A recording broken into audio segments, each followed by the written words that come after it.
Le jugement, c'est une fonction essentielle de notre esprit, non? Ça nous permet d'évaluer, de décider, de faire la part des choses.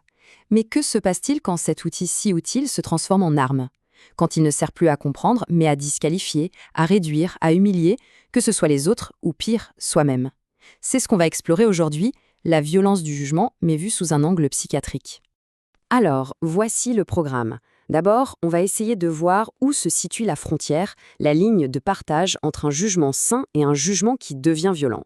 Ensuite, on va plonger littéralement dans le cerveau pour voir ce qui s'y passe.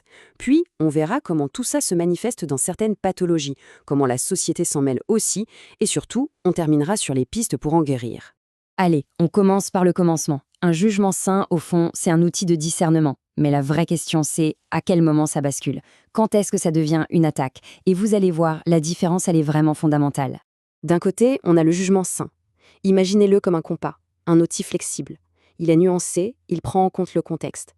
Bref, il nous aide à naviguer dans un monde complexe. Et de l'autre côté, on a le jugement violent. Là, c'est plus un marteau. C'est rigide, c'est binaire, c'est tout noir ou tout blanc. Son objectif, ce n'est plus de comprendre, mais de disqualifier, d'écraser. Alors, comment on passe de l'un à l'autre? Eh bien, ça se passe quand la pensée perd toute sa souplesse. C'est ce qu'on appelle la rigidité cognitive. On se met à tout simplifier, à mettre les gens dans des petites cases, à réduire une personne complexe à une simple étiquette.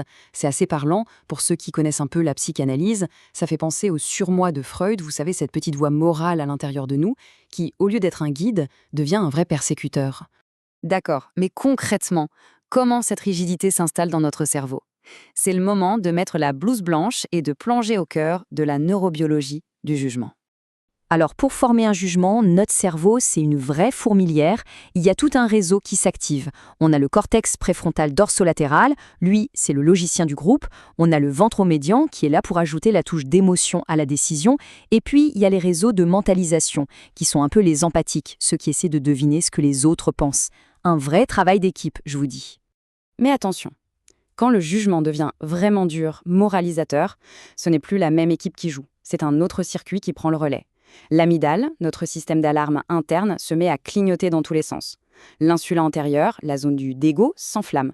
En gros, le cerveau passe en mode alerte rouge, comme s'il y avait un danger imminent.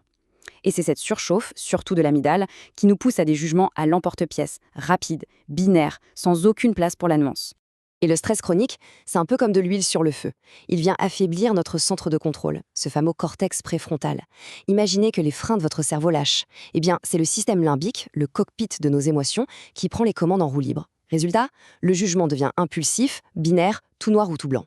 Le point crucial à retenir ici, il est finalement assez simple.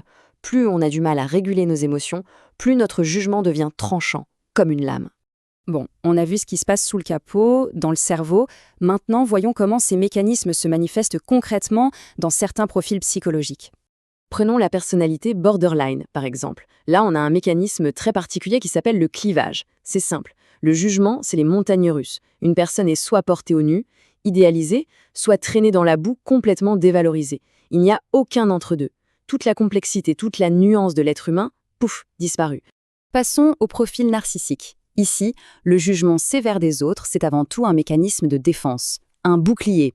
L'idée, c'est de protéger une estime de soi qui, en réalité, est souvent très fragile. En rabaissant l'autre, on se donne l'illusion de s'élever.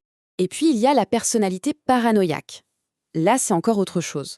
Le jugement est comme une paire de lunettes déformantes qu'on ne peut pas enlever. Tout, absolument tout, est interprété comme un signe de menace, de malveillance.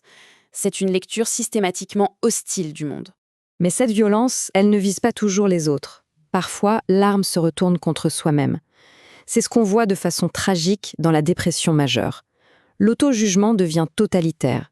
Ce n'est plus « j'ai fait une erreur », c'est « je suis une erreur ». L'action et l'identité fusionnent. C'est une phrase terrible et très juste d'Aaron Tebeck, un des grands noms de la thérapie cognitive. Maintenant, il faut qu'on dézoome un peu. Parce que ce processus, qui semble très individuel, est en fait démultiplié, amplifié par la société tout entière. Le sociologue Erving Goffman a mis un mot là-dessus, le stigmate. C'est un concept très fort. En gros, c'est le processus social qui prend une différence, par exemple un trouble psy, et la transforme en une étiquette honteuse qui finit par définir toute la personne. On n'est plus une personne avec un problème, on devient le problème. Dans la même veine, Pierre Bourdieu parlait de violence symbolique. C'est une violence plus subtile, sans coup, mais qui peut faire tout aussi mal. C'est le pouvoir d'imposer une certaine façon de voir le monde, des catégories qui enferment et qui blessent. Et les conséquences de cette stigmatisation sociale, elles sont dramatiques et très concrètes. Ça détruit l'estime de soi, ça fait que les gens n'osent pas demander de l'aide, ça les isole, ça peut même aggraver la maladie. C'est vraiment un cercle vicieux. Allez, pour finir, on va revenir à l'échelle de l'individu. D'où vient ce schéma? Et surtout, est-ce qu'on peut s'en sortir?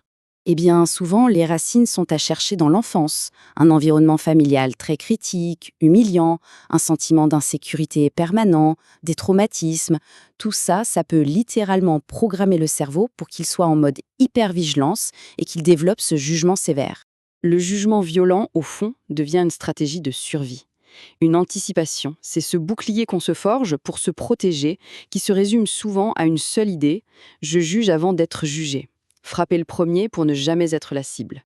Mais la bonne nouvelle, c'est que ce n'est pas une condamnation à perpétuité. Il y a des solutions. Des thérapies très efficaces existent pour déconstruire ces schémas.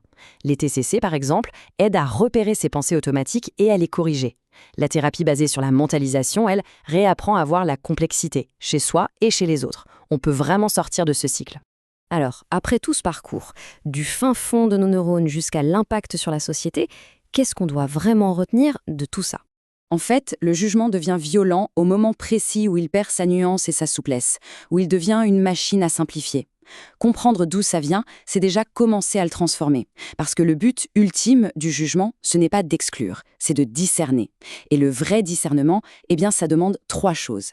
Accepter la complexité, apprendre à réguler ses émotions et, par-dessus tout, ne jamais perdre son humanité.